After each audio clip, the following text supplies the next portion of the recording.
那2个祸害已经投胎转世了。这地府有2害，1害一株花，2害一本书。曼珠沙华与生死簿不务正业，天天吃瓜惹鬼宴。是，干得好。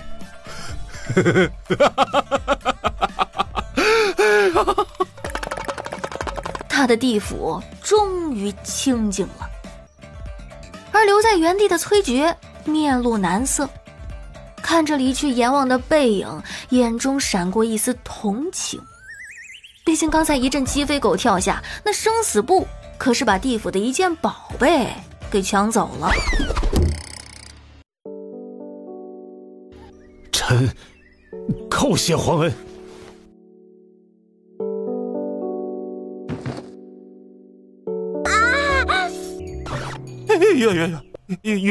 云大人，不必这么用力，四姑娘身体娇弱，可别碰坏了。任老头，有你这么坑闺女的吗？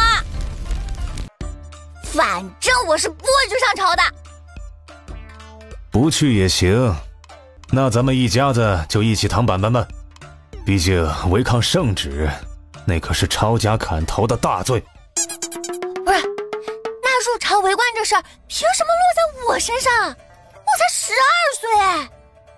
那大哥本就要入仕，你举荐他呀。小妹，我已是举人，来年便参加会试，倒不需要举荐。我要跟娘学习管家之事，没有时间。那三姐她……小妹，我是庶女，不敢有其他奢望。再说我更喜欢女工，三姐信你，一定可以胜任的。我这……爹，我觉得五弟啊，他天资聪明，提前培养一下，您觉得如何呢？云清墨忍着笑，瞥了一眼睁着无辜大眼睛的2岁幼弟。他当然知道爹为什么让这丫头入朝为官，还不是因为她那诡异的心声吗？尤其是她从小到大身体里的那一本小书书格外神秘，能把所有人的一生都查探得一清二楚。哎，爹，这要是实在不行的话，你收个义女如何啊？闺女，要不你瞧瞧圣旨，这上面指名点姓，就是要你当官啊！爹，就这么决定了，明天跟爹一起上朝。你可是东邻国第1位女官，走出去别提多有面子。小叔叔，你帮我看看，袁老头他真是我亲爹？有这么坑自家闺女的吗？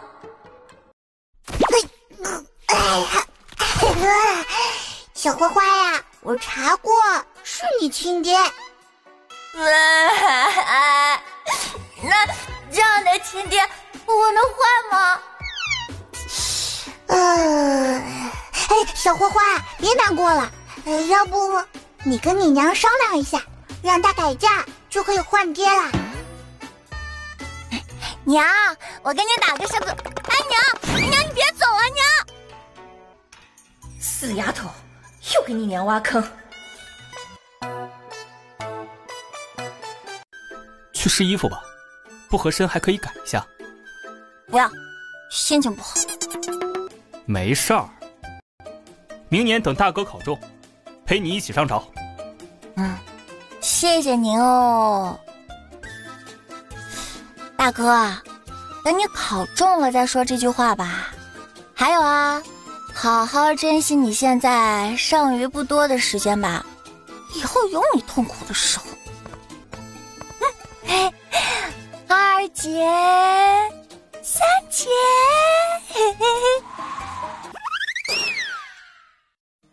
哎，小叔叔，你说我在地府的时候给孟婆当助理，真没想到投胎之后还要干活。我可真惨啊！哎呦，别这样说，你想想啊，在人间活得自在，还是在地府活得自在，不就是上朝吗？我把百官的瓜全部都扒给你吃，那不得多得劲儿啊！哎，小叔叔，若不是我，你肯定也会投胎成人的。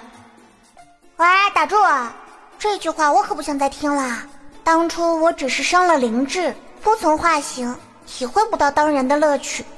何况真投胎当人，没有能力，那不得呕死啊！四小姐，官服送来了。哎，小叔叔，你说我要不要溜之大吉？你不怕连累云家，你就跑呗，反正有我在，你是能活到寿终正寝的。他从地府抢下的优越之石，前段时间居然可以连接到阎王的纳戒空间。他悄咪咪地顺了一件防御法器给小花花，就怕一个不注意，他把这条小命给玩没了。那还是算了吧。这家人也挺可爱的。丫鬟桃枝放下手中的东西后，脚底生风似的逃离这里。四小姐，该起床上朝了。四小姐，老爷，四小姐她……罢了，这么早上朝，确实有点为难她了。云啸天，那是你亲闺女，如今已经入秋，你就不能给你闺女套件衣服？天气转凉，有你这么当爹的吗？桃枝，一会儿你在马车上给四小姐收拾妥当，还有吃食，一定要让她吃一些。媳妇，手抽筋了。老娘我的屁股！四小姐，这官服好像有点长了。你昨日没事？一会儿丢人的可不是我。我才不怕！我丢人也就相当于你丢人。谁让你是我亲爹？这死丫头，从小到大没脸没皮的。只希望今日的朝堂平安度过吧。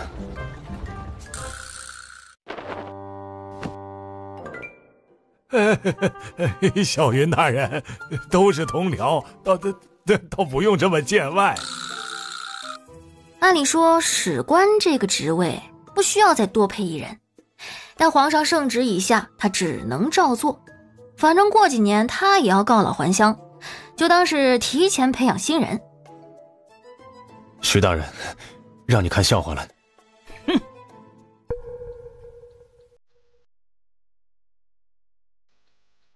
臣有事上奏。哇！我靠！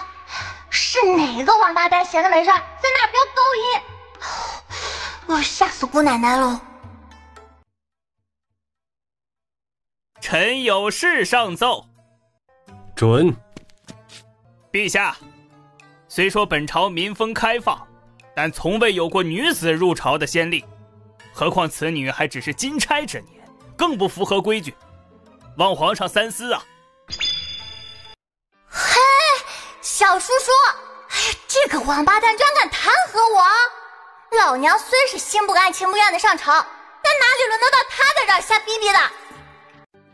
对，这个王八蛋一看就不是什么好鸟，你等着，我扒他个祖宗18代！对，判死他丫的！跟小云大人说话的又是什么东西啊？你没听到什么？听到什么？就是小云大人的，或许这便是皇上下旨让他入朝为官的理由。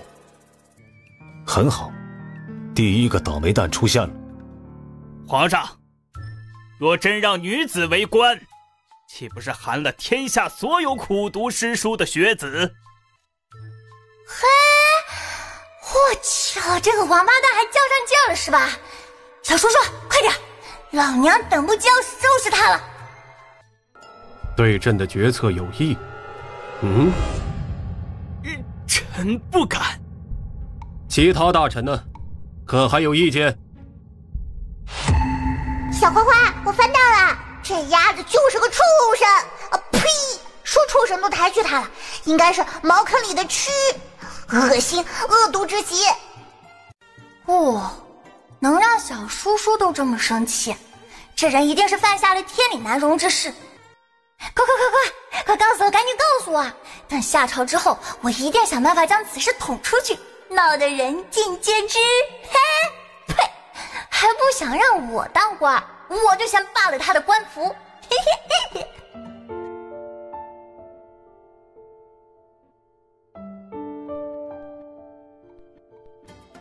他叫周朝勇，礼部侍郎。年轻时在老家娶了一个农门媳妇，考上举人之后，觉得农门妻又丑又穷，于是找人陷害他通奸，族人当场抓住陈塘，请女下毒弄死。他之后为了赢钱，另娶商户之女，生下一子。待他入朝为官之后，又嫌弃商户上不了台面，暗中勾结山匪，造成了意外而死。至于儿子，那是传宗接代，所以留了一命。我操！这玩意儿是怎么当上官的？皇帝老是眼瞎了不？很好，养不教，父之过。作死！这个不孝女，怎么能在心底骂皇上呢？这是要害死我们云家！小荷花，虽然皇帝老儿眼神不佳，但是他不轻信谗言，治理国家，造福百姓，政绩上还是值得称道的。这点我信，毕竟我爹夸皇上都快要夸到天边去了都。这次就算了，放他一马。哎，小叔叔，那你知道他们怎么了吗？小花花，我也不知道啊，我一直在跟你说话呢。皇上，刑部最近……小叔叔，你有没有他杀妻的证据？我去揭发。不急，我还没讲完呢。还有，快继续啊！他对外展现出对亡妻的用情之深，一直没有再续弦，也因为如此，外人才高看他一眼。对嘛，朕不是眼瞎，是周朝勇伪装的太厉害了。那接下来呢？他又干了什么？他呀，心里变态的喜欢上了幼女，反正有儿子传宗，怕个屁！官家的那些小女娃，他不敢动手，就把目光放在了附近村里重男轻女的家庭上，只要是长得好看的，花银子买，买不了的就抢。那些孩子基本都是5至12岁左右，他们遭到非人的折磨之后，死后就埋在了府里的池塘里。我算算，大概有20-30具尸体呢。什么？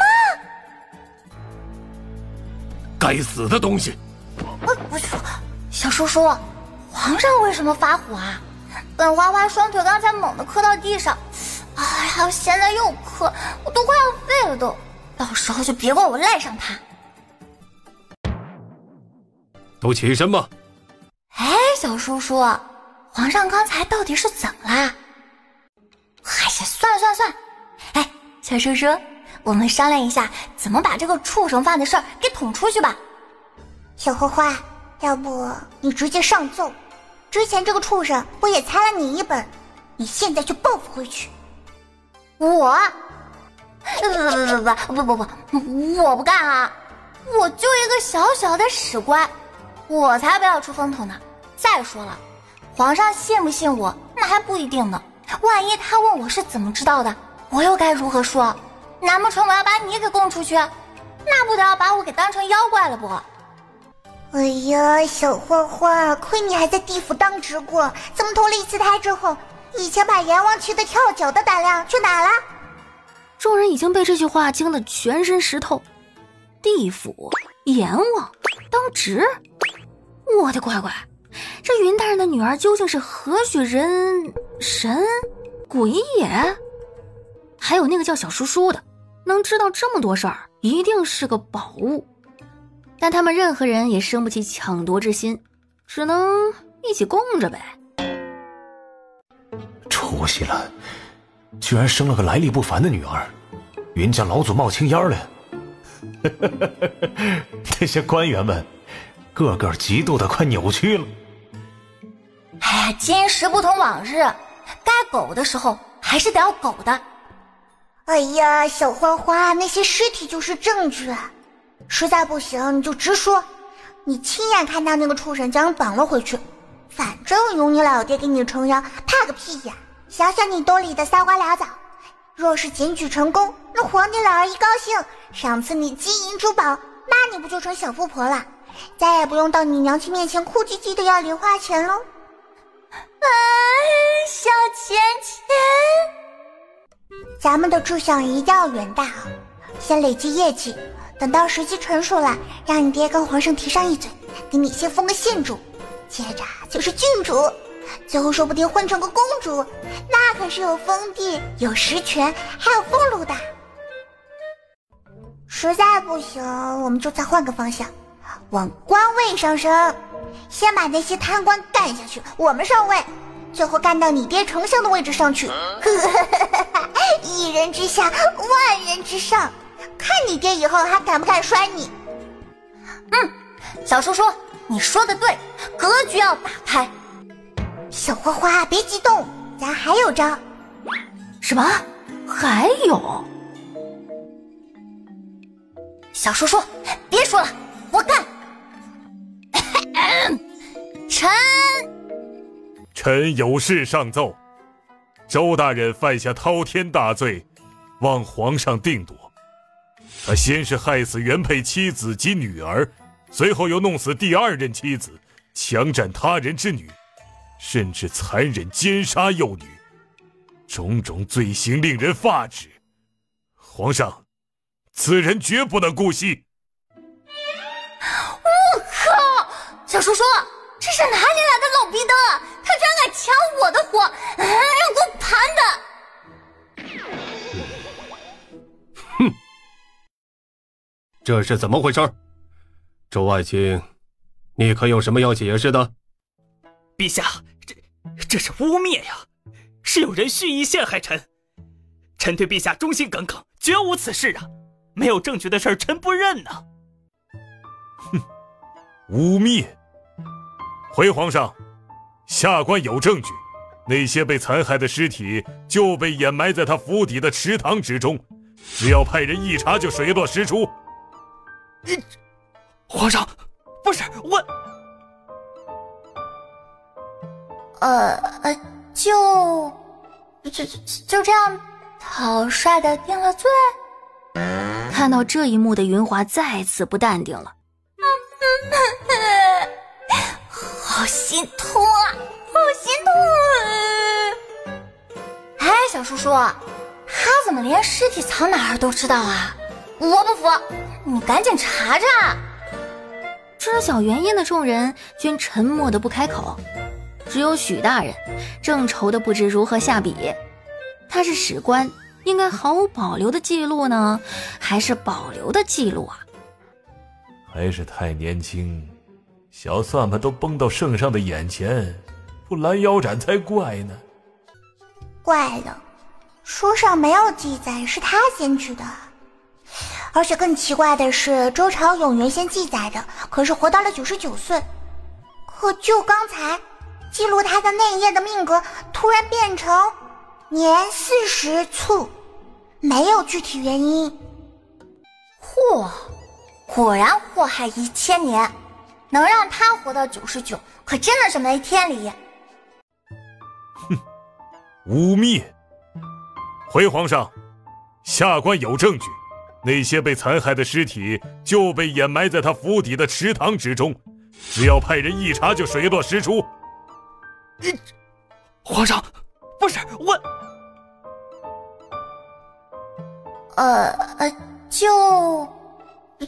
就这样草率的定了罪。看到这一幕的云华再次不淡定了。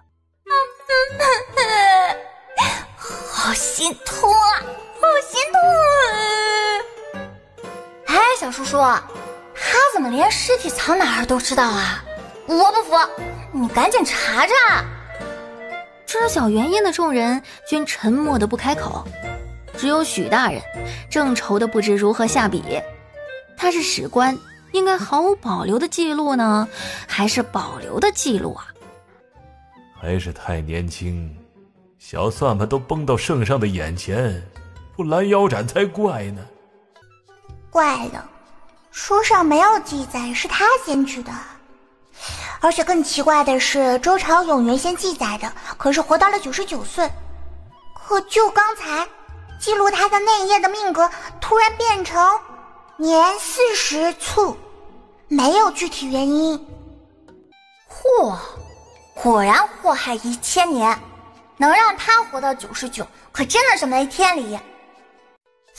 那他现在突然改变命格，是不是因为你跟我一起投胎出了故障？怎么可能？小叔叔，既然那个周朝勇的事情想不明白，哎呀，那就先不管啊，反正他也是被关押了。你现在快点翻一翻陈大人，他可抢了我的业绩，我要吃他瓜，暗搓搓的笑死他。行，我这就继续扒他丑事儿，让你乐呵乐呵。然后我就再去贴个大字报，再编唱儿歌，传遍大街小巷。很好，养不教父之过，都是云啸天的错。替女儿背了怨气的云啸天浑然不知，他现在可欢乐了。果然，听其他人的瓜就是有意思。小花花来了来了，我带着他的呱呱走来了。小叔叔，他怎么就晕了呢？这早朝也没站多久啊。哎呀，这个陈大人啊，看着身体挺硬朗的，这没想到倒是个虚的，怎么连我这小娃娃都不如？估计肾不行。小叔叔，你说他这个身体，他媳妇儿能满足吗？你个星号毙的！而其他官员呢，则全身不停地抖动，差一点快要憋岔气儿了，统一的偷看了下云啸天的脸色，对他是既羡慕又庆幸。羡慕有个来历不凡的女儿，庆幸不是自家那糟心的娃。来人，把陈大人抬下去休息吧。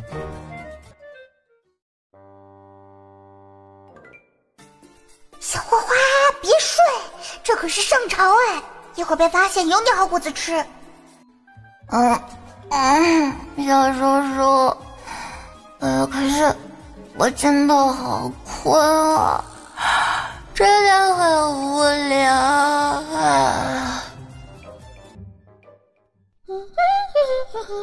小花花，别打瞌睡了，皇上不是让你那么早上朝吗？我给你扒他的瓜如何？皇上的瓜，快说！云大人，你这也是肾虚吗？闺女啊，咱能不能私下聊啊？这皇家隐秘之事，岂能让你给呼了出去了？你是死不了，可你的爹还有云家那些人，可不一定能保得住啊。退朝。而后落荒而逃，同时还吩咐曹公公把之前表现出神色异样的大臣统统叫去书房商谈事宜，当然云华排除在外。父皇，要不要派高手保护小云大人的安全？毕竟那新生爆料出来的事情基本属实，就怕有心怀不轨的人起什么歹念，事关未来江山社稷，不能马虎。那是你的女儿，你怎么说？回皇上，依臣所见，是该派高手保护，但不是保护他，该保护的是臣与臣的家人。好你个老匹夫，你也太他妈不要脸了吧！云大人是说保护谁来着？是臣与臣的家人。这他妈也太不要脸了吧！你需要保护个屁呀！皇上，你有所不知，我那闺女身上……云啸天将云华身上的怪异之处是抖了个干净，包括能听到心声之人可以互相探讨，却不能对听不到心声之人透露半句。众人闻言，脸上是唏嘘不已。相反，对云华身上的那件防御宝贝倒是羡慕的直流口水，尤其是文宣帝，那才叫羡慕嫉妒恨呢。他要是能拥有这件刀枪不入的宝贝，那以后还怕个屁的暗杀呀！那为何有些人又听不到呢？回皇上，只要是对小女心生不满，或是带有恶意之人，都听不到她的心声。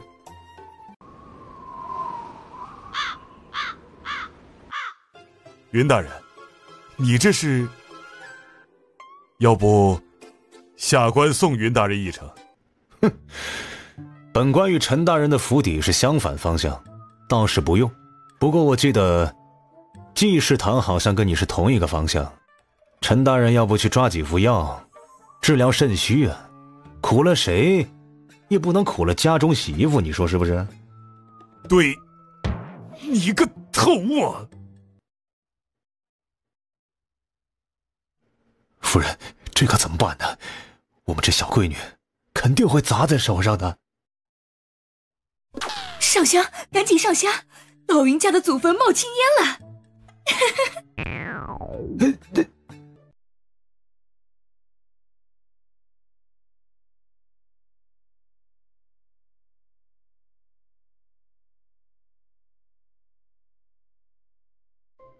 你搁这烙饼呢，还不睡？信不信明天一早被你爹扛出来，再扔出去？哎，可是我现在确实是没困意啊。哎，小叔叔，你给我唱首催眠曲儿，或者是讲个故事如何？小叔叔，小叔叔，小叔叔，小叔叔，小叔叔，小叔叔还在不？小叔叔。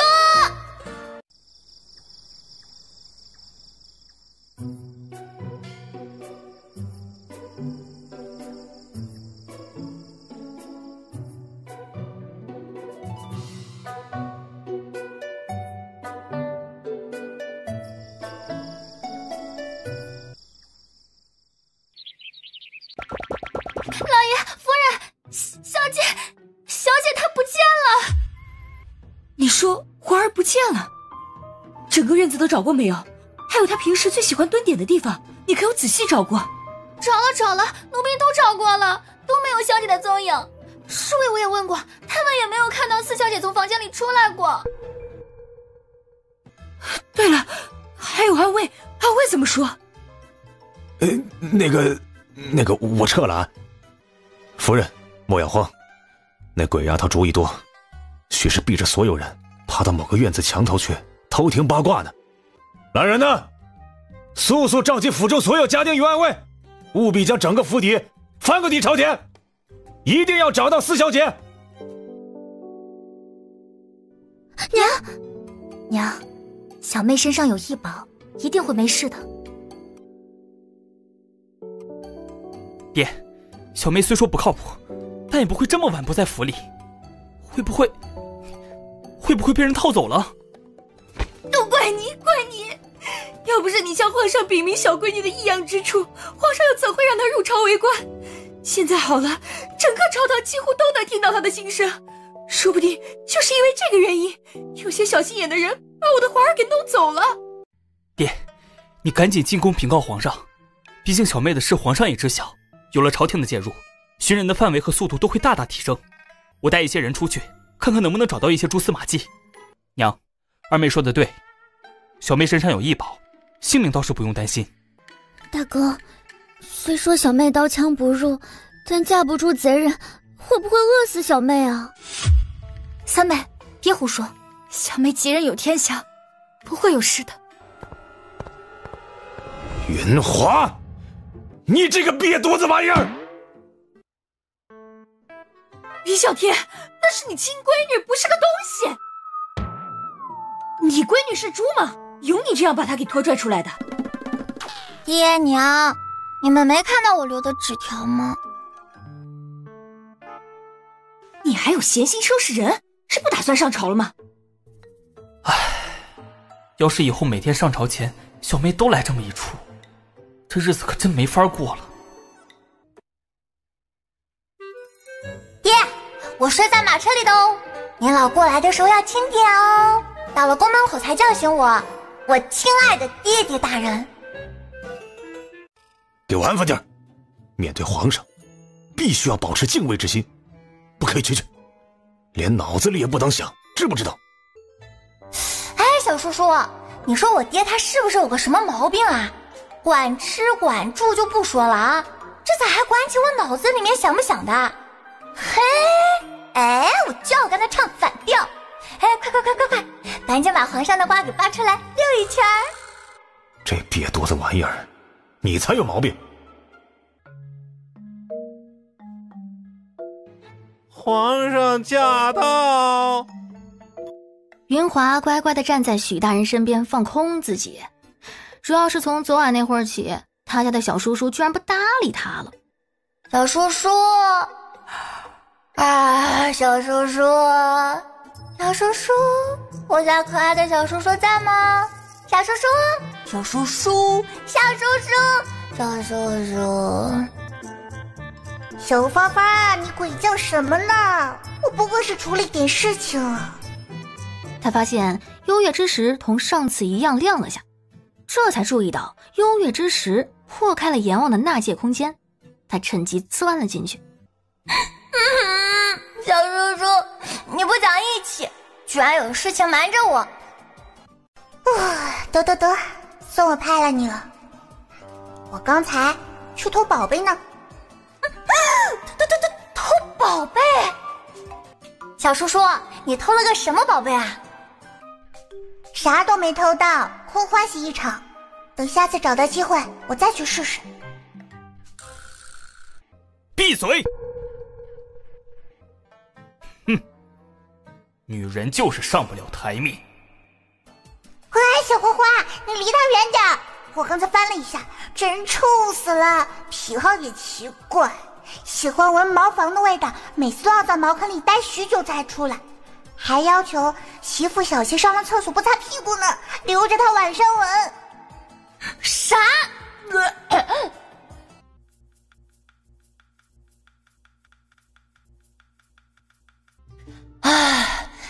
哎呀，小叔叔，这人前世莫不是一条狗吧？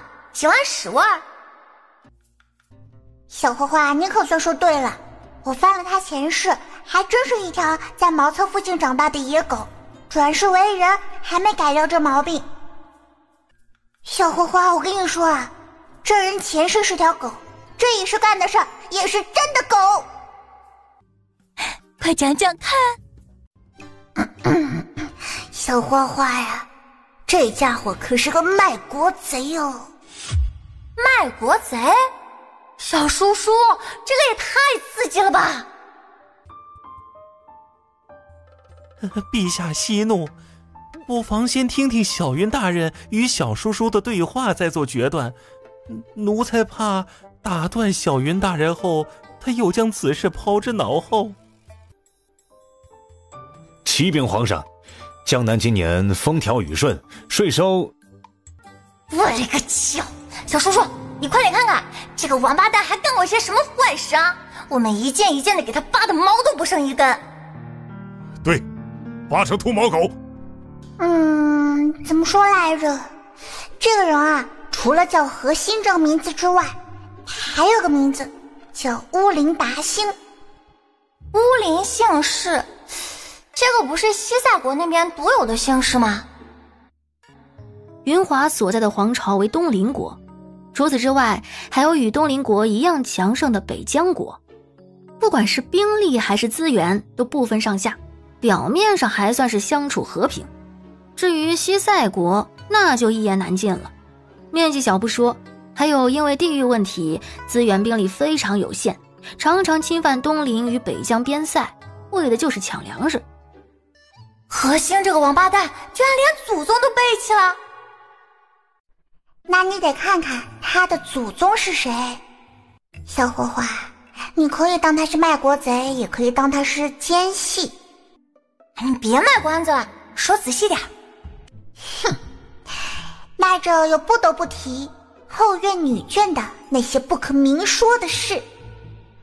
何兴本就是西夏国大将军乌林巴特的庶长子，当年啊，因为何兴他娘比当家夫人早3天生下他，惹得当家夫人不满，于是派人偷出去扔到边境，哪知被他后来的养父养母捡到，带回了东陵。有一次乌林巴特带兵来抢粮食，无意发现啊，何兴与他的小妾有8分相似，多方打探之后确定他就是当年丢失的庶长子，于是上赶着去跟儿子相认。何兴也信乌林巴特的话？信，怎么不信？何兴的养父母自从后来生下亲儿子之后，对他很不好，毕竟不是亲生的。何兴能考上秀才，都是靠他的教书先生资助才行的。后来何父何母见他有出息，打上他的主意，就是等何兴高中之后，想让自己的亲儿子代替他。当他知道养父母的计划，于是先下手为强，把这一家3口送上了西天，而且死状很惨。哎呦，这可真不是一家人不进一家门啊，都是个狠人啊。何兴没有享受过父爱，乌林巴特稍对他好一点，他就感动的不行，还说要留在东陵当细作。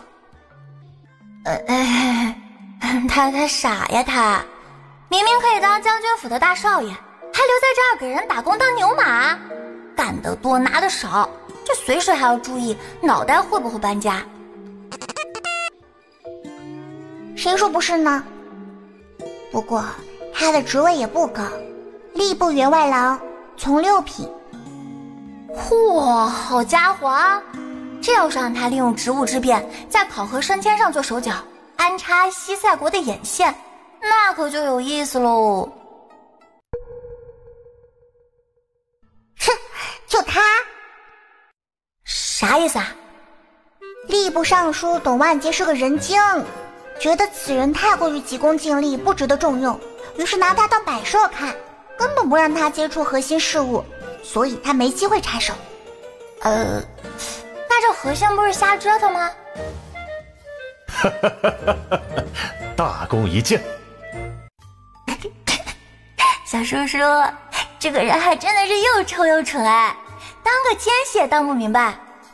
小花花呀，你可不要小看他呀，他奸细当不好，可人家赚钱厉害啊。京城最有名的2个青楼，满春院与燕春楼，就是他开的，还有北市那边一条街的赌坊也是他的。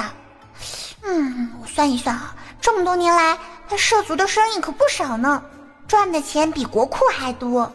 他利用这些银钱买了许多田庄，每年收上来的粮食他悄咪咪地送到西塞国，还把每年赚的银钱分出1/3给他亲爹，主打一个政务上帮不上，钱财资源来凑。好家伙！不气不气，一会儿全部抄家入国库房，毛都不留一根给他。小叔叔，他钱藏哪儿的？他的寝室床铺下面有个暗格，那个是机关，通往密室，里面的金银珠宝密密麻麻的100多箱，还有他的书房，墙面与地面是黄金砌成，不过他聪明，懂得掩饰。小叔叔，咱们发财了！不是，这些东西怎么就成他的呢？又是想要晕倒的一天呢。这丫头还真是他的吉星啊，他得好好琢磨一下，赏点什么东西给他，省得他成天惦记着扒他的瓜。小叔叔，今晚上我们就是偷啊，不是去当劫富济贫的大盗。哼，还劫富？小花花，你们要忘记啊，你现在只是个普通人，人家可是手背森严，能让你溜进去？那你可别指望我啊，我比你还没用，除了翻书啥也干不了。哼，我检举他，然后求皇上让我带队，毕竟只有我才知道核心藏宝贝的地方，然后再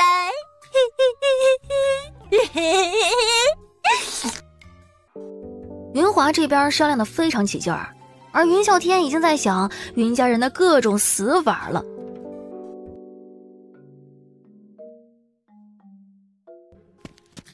启禀皇上，陈大人有事要上奏。哼，我让你笑，一会儿有你哭的。云啸天这老匹夫害人呢！回皇上，陈大人刚才跟微臣说，他要举报何兴何大人，他乃是西塞国细作。臣冤枉啊！老叔叔，怎么又是这个老逼灯啊！回皇上，臣很早之前就发现何大人有问题，这半年来多方调查，这才确定何大人是西塞国大将军乌林巴特之子乌林达星。小叔叔，为什么他会知道的这么清楚？等我，就钻回了书里。何兴，你可有什么话要说？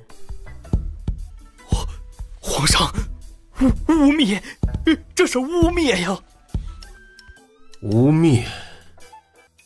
来人，给朕去搜查一下刚才陈大人提及的地方，就知道是不是污蔑了。是。完了，全完了。小叔叔，你查到了没有？这个陈大人到底是个怎么回事啊？干啥？你俩想干嘛？陈大人，你这是又肾虚了？陈大人乃是东林的肱骨之臣，姑自然要关心一下。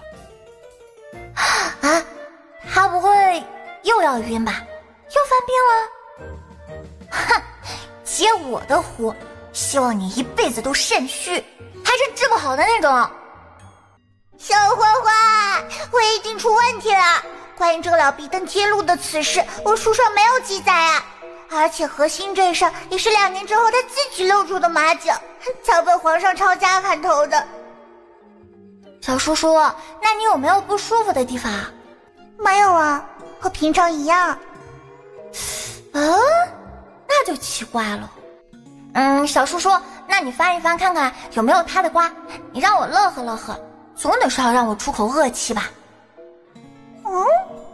今天比昨日早朝时间还长，他居然没晕，甚好了。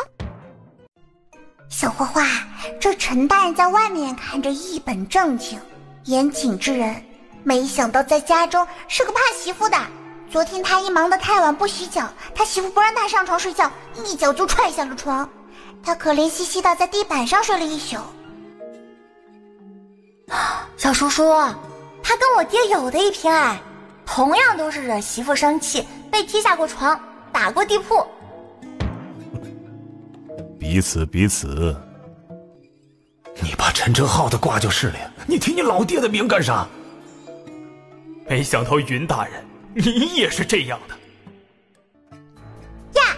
小花花，他媳妇早产了，咋回事？还能咋回事？被人害的呗，就是为了要换他即将出生的小闺女。小闺女？我心心念念的小闺女来了啊！呸！有人要换我的小闺女。皇上，臣突感心里一慌，请允许微臣立刻回府。不是，他这是父女连心，知道小闺女要出事。哎呀，这皇上怎么还不下朝啊？我还想要去扒他家墙头呢，要是再晚的话就来不及了，快下朝啊！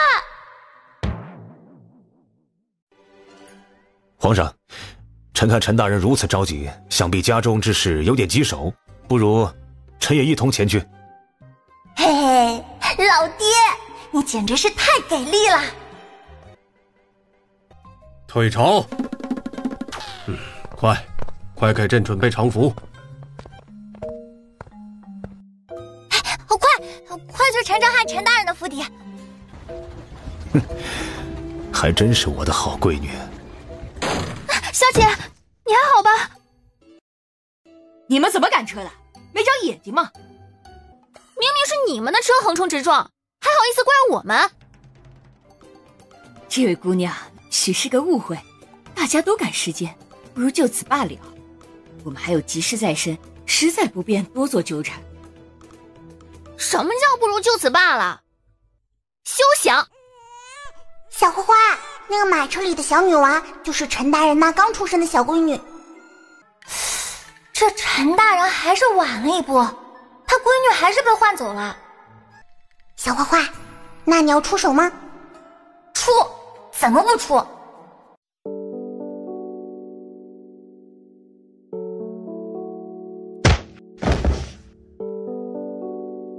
哎呀，好丑啊！小姐，刚生下的孩子都是这样的，养一段时间就好了。你们家这2个人绑了，然后拖到陈府，我先把这孩子送过去，顺便再看看是什么情况。恭喜老爷，恭喜老爷！夫人生了个千金。夫人如何？夫人早产，不过已无大碍，现在已经睡下。老爷，这已经没有奴婢的事，那奴婢先行退下。站住！你慌什么呀？老爷，奴婢没慌，奴婢只是有些累了，想回去休息。累了？我看你是心里有鬼。不好！来人，把整个陈府给我封锁起来，任何人不得进出。赶紧去查一查门口有没有可疑之人。说，我的女儿现在在哪儿？夫人为何早产？我说，是杨嬷嬷，她给了奴婢200两银子，等夫人的孩子生下来后交给她处理，然后把之前藏好的小女婴抱出来，说是夫人诞下的孩子。好，你们真是好样的。说，你把孩子弄到哪儿去了？后门有人接应。来人，把这2个狗东西先拖下去。只希望还来得及。我闺女去哪儿了？哎呀，小叔叔，下次能不能选个靠谱的位置？是你自己说的，抱着孩子不好翻墙的。不是，那陈大人的院子在哪儿？亲人呐，小云大人，你怎么在这里啊？哎呀，府里出了点状况，我夫人早产，女儿也被黑心的嬷嬷给换了。现在我着急审人，可能招呼不……啊！